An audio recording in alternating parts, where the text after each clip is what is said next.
Hey there, and welcome back to Tip Talks Cooking. Today, we are talking keto shrimp Fra Diavolo. You're going to love this recipe.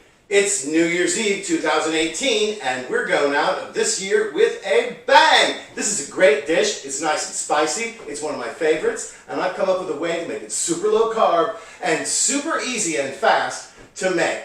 Let's get started. Here are the ingredients you'll need for this incredible dish. Starts off with 16 to 20 jumbo shrimp. I've got 16 here, and I've deveined them. I'll show you how to do that in another segment. And I've also marinated them in 2 tablespoons of olive oil, a half a teaspoon of smoked paprika, a half a teaspoon of crushed red pepper, and some kosher salt and finely ground black pepper. Anyway, just stirred it up, put it in the fridge for an hour or so. You could leave it there for a little bit longer. It'll be just fine. Really delicious. Half an onion, cut into a fine dice, 4 cloves of garlic that I've minced here. I've also got, of course, kosher salt, black pepper. I've got a pint here or so of my best ever keto pizza sauce, which is really excellent in this dish. It's going to save you a lot of trouble. We're going to need some white wine, about a cup of it. I'm going to use here this Pinot, which is really a delicious white wine. You want to use something dry and crisp, of course. You're also going to want some zoodles. These I've prepared them and salted them. I'm braining them right now. I'll put a link up here to a recipe to how to make zoodles. These will be ready to dry off in about half an hour or so. And I used 2 medium zucchini for this. Let's get cooking. First of all, we want to fry up the shrimp. We're going to start with a hot skillet. This has been heating up over medium-high heat for about 2 minutes. I'm going to add a couple of tablespoons of extra virgin olive oil. Distribute that around the pan a little bit. You can see it's shimmering already. And next we're going to add in our marinated shrimp. We're going to do that in one layer. Get it all in there, spread them out. This goes very quickly here. On the first side, we're going to do them for about 2 minutes. And you don't want to do them for more than that. They become rubbery, and we want them delicate and tender. I'm going to set the timer, actually.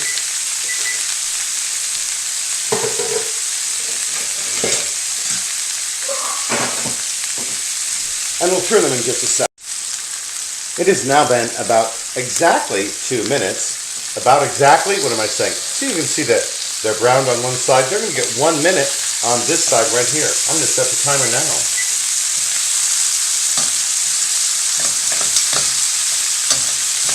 They're beautifully browned in 2 minutes and 1 minute on the other side. The pan's very hot.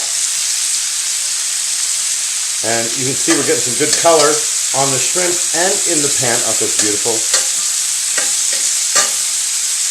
All of that color in the bottom of the pan, of course, that's flavor, and we're going to deglaze that in just a moment. I'm going to give these another 30 seconds, and we'll be back.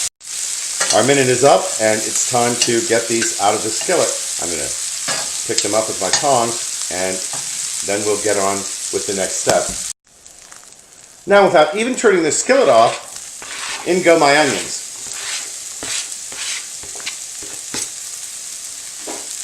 I'm actually going to add just a little bit more olive oil, just a little bit. Pretty hot. I'm actually going to turn it down, give it a stir. Oh, that smells so great. Wonderful onions with the smells of the shrimp and the spices in the shrimp. Really, really nice. Notice I have not added the garlic yet. That's because, and I mention this often in my videos where I make savory dishes like this, garlic, if you cook it for too long, loses its flavor.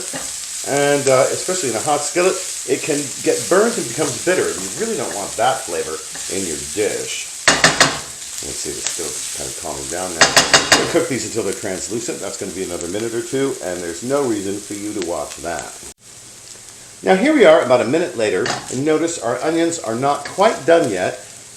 Longer is better with onions. What you want to avoid is having, in the end of your dish, having onions that are uncooked and kind of crunchy. We want our onions to be fully cooked and nice and soft, and so these are getting another minute.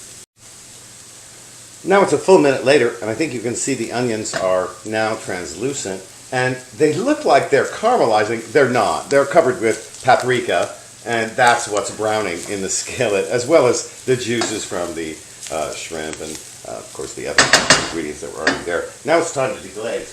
You're going to want to use about a cup of the whatever white wine you're going to use. I'm not really going to measure it. I'm going to pour it right in there. Look how it's sitting. I'm going to get in there and get that brown stuff. We're going to turn the heat down a little bit because that skillet is hot.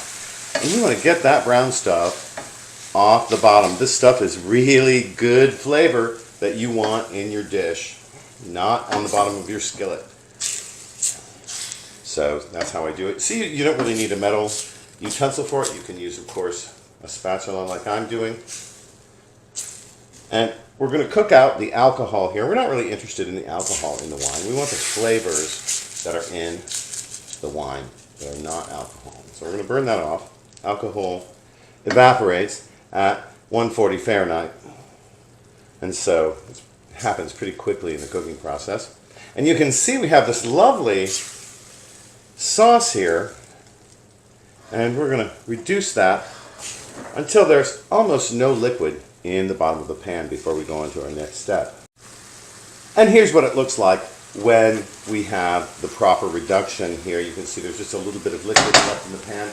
Now is when we're going to add our garlic. We're going to put that in there. We're going to smell that right away. I'm going to add a little freshly ground pepper.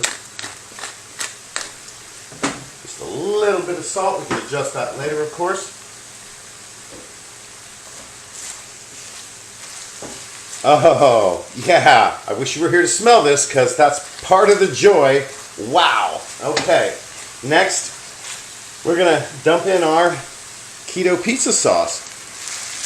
Now, I'm making 2 servings here. A little romantic dinner for me and Carl. And so I don't need to completely drown all of this. Maybe just a little bit more. Probably used about a cup and a half or 2 cups of sauce. I don't know. Something like that. I'm eyeballing it like I do everything. Well, not everything, mind you. All right, let's not get too cocky about that, Tim. Anyway, so here we go. And that just smells marvelous. We want this to warm through, which it will do in a very short order, and then we'll move on. When it comes to a boil, which is fairly quickly actually, this has only been about 2 minutes, we're going to give it a stir. I don't want to burn it. I'm going to turn it down. And now we're going to turn our shrimp to the sauce, along with any juices that have accumulated, just a little bit. And we want this to warm through. I'm going to turn this off and cover it with my lid while I warm up my zoodles, which I'm going to do for each serving for about 30 seconds in the microwave on high. And here it is, served up on a plate. Here you can see, look at these beautiful shrimp. For these 2 servings, 8 shrimp. I've got, of course, a nice little Parmesan cheese garnish. That's Parmigiano Reggiano. If you got that, use it. It'll be delicious. And, of course, you can see the sauce draped over these zoodles. I'm thinking it's time for a taste. Well, all right. Well, let's check this out. Here we've got a lovely big old shrimp. Let's get a little zoodle action going on there with that. Oh, yeah, I think that's just lovely. Mmm. Mmm. Mm-hmm. May I just say, bam! There's your new year. Thank you very much for watching me here in 2018. That's going to be over pretty soon, but keep on watching in 2019, because I'm going to tell you what, I am not done cooking yet. Anyway, listen, thanks for watching Tim Talks Cooking today. And always, don't forget to like, comment, share, and especially subscribe. It really helps my channel grow. We'll catch you next time here at Tim Talks.